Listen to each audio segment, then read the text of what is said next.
perkenalkan nama saya Gabriela Regita Syahyani, NRP 17075 dari Departemen Fisika. Dalam video kali ini saya akan menjelaskan tentang 3 metode geofisika. Yang pertama, metode mikrotremor. Yang kedua, metode surface wave atau gelombang permukaan. Yang ketiga, metode resistivitas. Yang pertama, mikrotremor. Mikrotremor adalah metode geofisika yang biasanya disebut dengan ambient noise, yaitu getaran tanah dengan amplitudo yang dapat ditimbulkan oleh peristiwa alam. Peristiwa alam yang dimaksud ialah pertama angin, yang kedua gelombang laut, yang ketiga getaran pada jalan raya, dan peristiwa buatan lainnya. Dari sumber-sumber tersebut dilakukan pengukuran secara real time. Mikrotremor dapat juga diartikan sebagai getaran harmonik alami tanah yang terjadi secara terus-menerus dan terjebak di lapisan sedimen permukaan. Kemudian, terpantulkan oleh adanya bidang batas lapisan dengan frekuensi yang tetap yang disebabkan oleh getaran mikro di bawah permukaan tanah dan kegiatan alam lainnya. Mikrotremor juga didasarkan pada perekaman ambient noise sebagai penentu parameter karakteristik dinamika, yaitu damping rasio dan frekuensi natural, dan juga fungsi perpindahan dalam frekuensi dan amplifikasi. Salah satu metode yang sering digunakan dalam pengolahan ialah metode horizontal to vertical spectral ratio atau biasa disingkat HVSR. Salah satu permasalahan yang dapat diteliti dengan mikrotremor adalah masalah kegempaan. Parameter yang dominan adalah nilai frekuensi yang rendah. Frekuensi dominan memiliki hubungan erat dengan ketebalan sedimen. Semakin rendah frekuensi, semakin besar indeks kerentanan seismiknya. Dan yang kedua adalah metode gelombang permukaan atau surface wave. Gelombang permukaan secara sederhana dijelaskan sebagai gelombang yang merambat ke permukaan bumi, tidak penetrasi ke dalam medium bumi.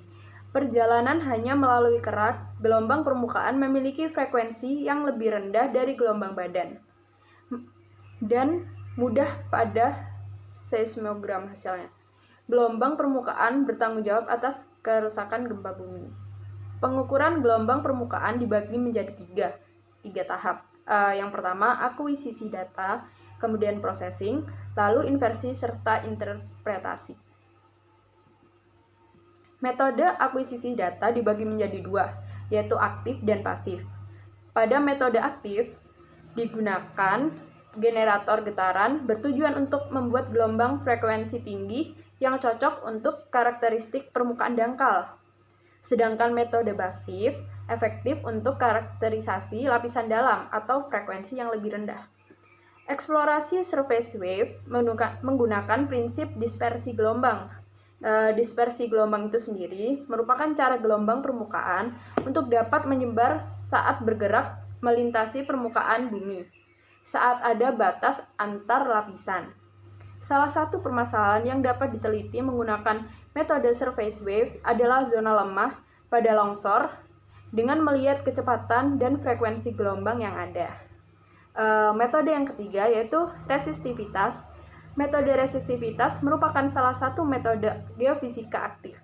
Disebut aktif karena parameter yang diukur yaitu nilai resistivitas merupakan respon batuan ketika dikenai medan gangguan buatan.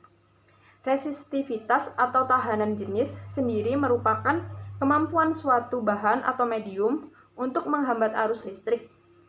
Nilai resistivitas untuk masing-masing jenis batuan berbeda, tergantung pada beberapa hal seperti porositasnya, material penyusunnya, permeabilitas, dan lain-lain. Cara pengukuran pada metode resistivitas diantaranya mapping, sounding, dan lain sebagainya. Konfigurasi yang ada pada metode resistivitas yaitu Schlumberger, Wenner-Schlumberger, dipol-dipol. Salah satu pemanfaatan metode resistivitas adalah untuk pemetaan air tanah, di mana dilakukan desain pengukuran sedemikian rupa, ditinjau dari kedalaman air tanah pada umumnya dan luas wilayah yang disurvei. untuk menentukan cara pengukuran dan konfigurasi yang digunakan. Terima kasih. Sekian penjelasan dari saya atas perhatiannya. Terima kasih.